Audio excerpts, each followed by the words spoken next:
Welcome back, YouTube, to the next episode of the educational series. And I say educational, quote unquote, some of these are just truths and facts about certain things that you go through when you are trying to develop your physique.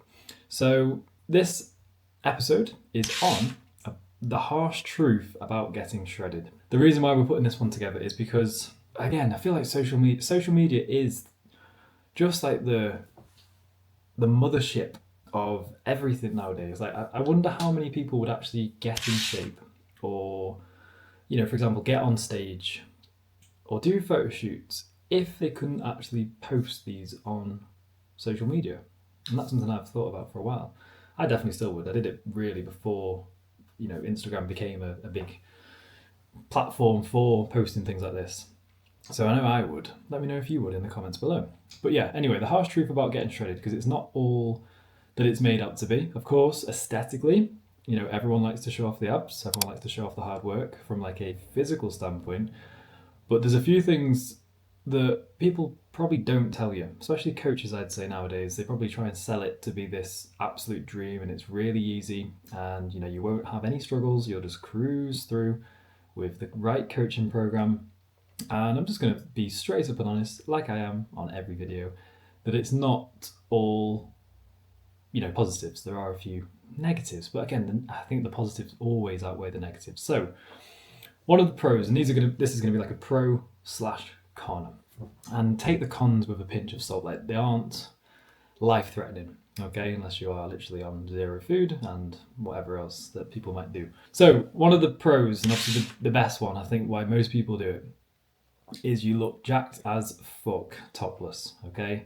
Every vein, every striation is on show, lighting becomes your best friend, and overall, your confidence is just pretty good, okay? So you work so hard, X amount of weeks to get to, whatever body fat percentage. You've obviously put the work in, hopefully within the off season as well. And, even if you've not done an off season, it's just your first diet, you probably will have some muscle underneath if you've been training for a few years. You look good. Like, who doesn't want to look good? I think that one of the best things that I learned, well, not learned, but one of the best feelings throughout this prep is you go through like a bit of a strange beginning after you kind of transition maybe from building phase to dieting phase, or if you just start a diet straight away and you're not maybe in the best shape possible. But I think the most rewarding part is just seeing your physique change towards like the back end. I always say fat loss and physique development is kind of split into kind of 3/3 really. The first part, you're like, when are things going to happen? Like, what's going on? Putting all this work in, I'm losing a few pounds, yes, but why am I not jacked yet? And I've done multiple videos about this in the past on Instagram. Then you go through that kind of middle phase where it's a little bit tricky because you're not like shredded, but you're not big either. So you kind of feel like a little bit like, oh God, I've just got like an average mid physique.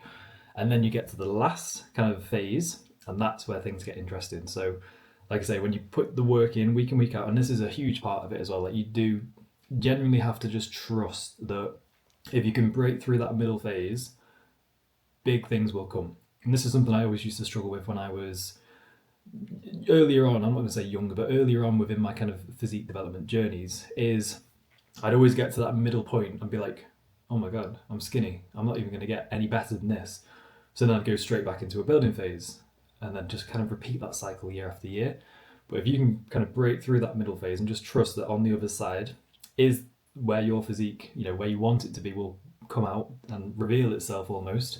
But it is just about showing up. So you do look good topless. And I think like the most rewarding thing is when you are like lean, and you're still in a position where you can get a good pump in the gym, and you might take your top off at the end of your workout and be like, shit, it's happened, here it is. So yeah, I think for me that is obviously a huge pro, and I don't think just for me, I think for majority of people do it to look good with their top off. Con, you look, excuse some of the words that I'm using here, this is meant to be PG, but I'm using some awful words already. I've already said fuck, and now I'm going to say bitch. Con, you look like a skinny bitch in clothes. Now, this can be a hard one, for especially people that are just doing their first proper diet. For me, it used to be hard, but you understand that, well, I look good topless, so I'm not really asked how I look with clothes on. But it can be a little bit of a sticky one, because when you wear normal clothes, obviously I wear clothes all year round, which is a good start, but I also wear the same size clothes all year round.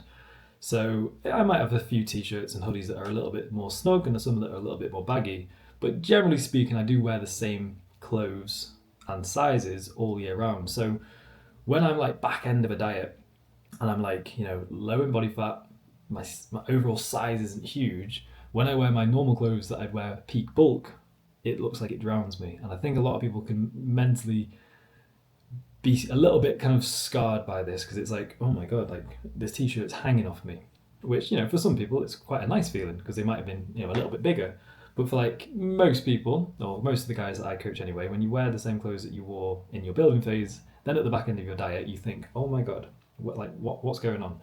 But then obviously as soon as you take that off, you do look good underneath. So yeah, you pump the pump that you get when you have your top off, obviously it disappears when you've got your hoodie on or your t-shirt on.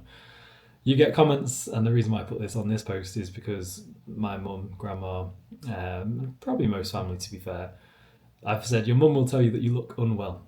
And my mum still says now that my face still looks like it needs a bit more fat on. So yeah, you'll probably get a few comments from friends, family members. Oh, you look ill. Oh, you're taking it too far. You're perfect the way that you were.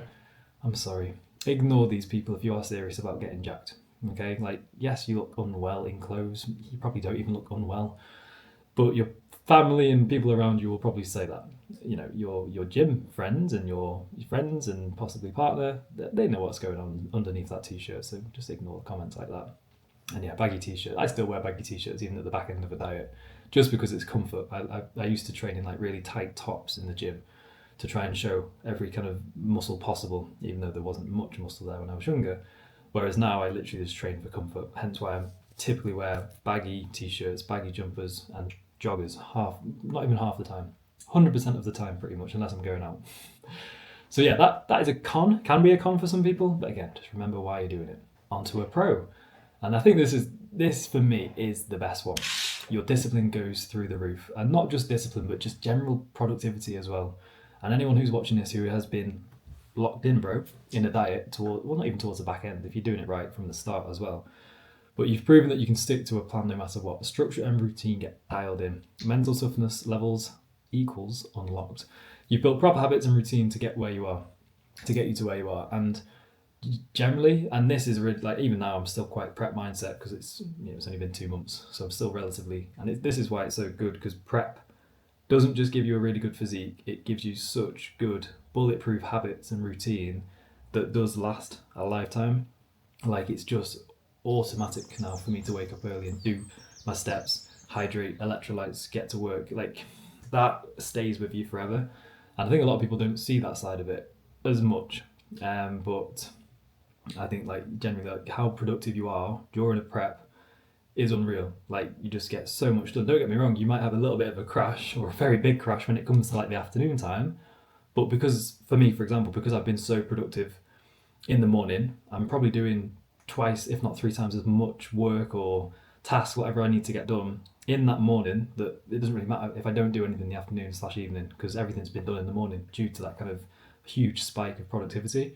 And literally as soon as my training's done, I would peak kind of diet back into the prep, I would just crash. But everything's been done by then. Cardio, steps, work, training, food prep, whatever it might be, all been boxed off. But yeah, discipline wise, it does go through the roof, and you'll find yourself maybe in situations at like social events. Like I still went to a lot of social events during my prep, but you don't even look at like beer or food that's on the table, like buffet food and snacks and stuff, the same, because you're just so, and it sounds cringy, but you are just so locked in. If the goal is big enough for you, little distractions like that will not mean a thing. If you are finding that you're really finding it hard and you're getting tempted by every little snack or treat that's being put in front of you, or you're exposed to within your environment, then I'm sorry to tell you, but you don't have a big enough goal, or your reason isn't big enough to stick to the plan. If you're like, oh man, I love that, and don't get me wrong, I've done a post about this as well, I am only human. There was the odd time where I saw like a Chinese or a Nando's in front of me, I was like, ooh, I would kill to have that. But then you have to kind of snap back into reality and realise that, you know what the goal is means a lot more. And that's the mental resilience that builds that kind of future routine, that future discipline as well. A con. Hello random head rushes. So this was something I got quite a lot, like hourly, I'd say, during prep, definitely towards the back end. But again, perfectly normal. Like I'd stand up after sitting down on the sofa and I'd be like, whoa, like the room would just spin. And that's just a sign that you are deep into a diet. Okay, you're kind of possibly blood sugar, blood pressure is low, and yeah, it's just something you have to embrace. And what I'd suggest for this is just get up slowly and realize that it goes away after a few seconds. You feel like at the moment, like, oh my god, this is it. This is how I'm going to die. I've prepped too hard. I've dieted too hard. I'm going to just collapse and die on the spot. It doesn't happen. You do get random head rushes though, and like I say, even small tasks in the evening for me felt like cardio. For example, going to do a food shop or going to the shop, which is literally 5 minutes away, walk, and carrying the bags back felt like I was doing some kind of Navy SEAL operation. Like I was just like, oh my god. And you can probably relate to this if you're watching this video. On to another pro. I think, come on, let's focus more so on the pros. I'm not really selling dieting to you here, am I? Compliments everywhere, and I'm not really a guy who like thrives off people saying, oh mate, you look jacked, oh yeah, you look sick. Like I'm not doing it for other people really. I'm not doing it for other people at all. I'm doing it for myself, much like everyone on this channel should be doing it for themselves. But it is nice when, you know, you're in the gym, and this is just an example that I can use, that you finished a push session specifically and you take your top off in the gym, and you never used to be that guy, but when you look and you feel good, and there's good lighting, and you've got a specific spot where you know it's good lighting, and then you see like you got your gym bros coming up to you saying, yeah buddy, yeah, we're on, geez, we're looking good, then it's like a little spike of like well, it's not a little spike, it's a very big spike of dopamine. It feels nice because it's like you see the hard work that you're putting in, you know, your partner might see the hard work that you're putting in, Instagram might see the hard work that you're putting in, but when people say it and you see their, you know, visual facial reactions in person, like, whoa, you look good, that's nice, because it's like, yeah, fuck, what I'm doing is working. And you should be proud of that as well when other people start to recognize. So yeah, it definitely feels good when people start to see it in person as well. And like this kind of is contradictory to the previous con, where family members might say you're looking skinny, but when you show them maybe pictures of how good you actually look topless, it might be a different story. But again, take family with a pinch of salt. A con, and this was quite a big one for me throughout definitely when I started to get like super lean, is you can't get comfy in bed. And not that I couldn't get comfy in bed. Well, it was sometimes, but it was when I woke up, I felt like I'd been in a car crash. I was like, oh, like my scapula, my shoulders, like my back, neck, it was sore. And that is purely down to the fact that you're probably very low in body fat. Okay, waking up super early as well is another thing, because your body's just like ready to go for the day. It's, you know, it's ready to kind of consume some food potentially. So yeah, sleep does take a little bit of a hit for most people. Mine wasn't too bad. My sleep generally was really good. I know a lot of people do suffer with sleep, and I was waking up early, but again, that kind of goes back to the productivity side of things. Like, I was getting up super early, but I wasn't there like, oh, why can't I sleep for a little bit longer? Or I went downstairs and watched TV, like I was up. So all of my work pretty much was done before Hannah got up, because I was just getting up at like stupid o'clock, 4 o'clock, 4:30. And that in itself is like a really smug, rewarding feeling for me, knowing that you've done majority of your day's work before other people are even getting up or even thinking about getting up. Not that you think about getting up, you kind of just wake up, right? So yeah, say goodbye to sleeping like a baby. But I can't really argue, my sleep was pretty good throughout. It's more the feeling very battered when I woke up, which wasn't ideal. Because obviously you go to sleep to rest and recover, but waking up feeling a bit sore isn't ideal. And there's a few more that I've not actually put on this slide, which again is probably another con, but yeah, when body fat gets that low and you've been dieting and been in the deficit for X amount of time, yeah, you can say goodbye to things like your libido. Sex drive wasn't there. Even just getting a sounds rude saying this because I know my family might be watching this, but even getting a hard on was out the window. Yeah, you simply used your I may as well just be raw and honest like I always am on here. You just used your cock to piss. That is simply all it was there for, okay? You wouldn't use it for anything else, to put it bluntly. So yeah, that is something that you can probably say goodbye to when you get into the depths of low body fat and back end of a diet. That, yeah, there's not really much going on when it comes to the bedroom.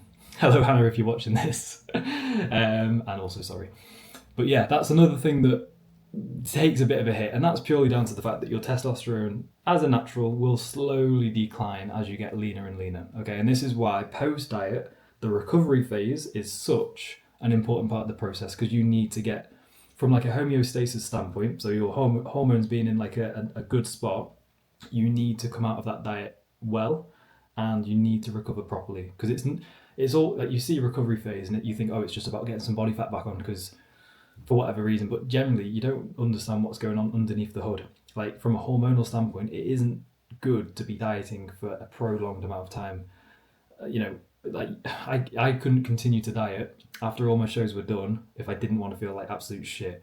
You have to come out of that diet for a little bit at least. If you want to maintain the condition, then obviously you can come out for a little bit and then maybe just hold. But from like a hormonal standpoint, you need to come out safely because, like I say, testosterone's low, your hunger hormones are all over the place, melatonin isn't getting produced as regularly. There's so many factors as to why you need to reverse diet out properly and go into that recovery phase almost straight away, because there's so much more going on. If you got your bloods done at the back end of a diet compared to the start, like things like your free test would be super low, and just generally you just need to recover. Okay, it's not just a case of finishing the diet and then just eating shit because you will just put on a lot of fat and you won't actually properly recover. And this is why like slowly increasing your carbohydrates over time is important, because that aids recovery, and just getting yourself into a healthy spot as well. You want to start to feel semi-human again. So yeah, being shredded looks unreal on Instagram, but in real life it is a mix of highs and lows. So ask yourself the question, do you still want to do it? So yeah, thank you very much for joining me for this episode. It's been quite an exciting one. I didn't realise it was nearly 18 minutes long. So yeah, comment below, would you still put yourself through a diet after knowing all this? And thank you for watching. See you in the next one.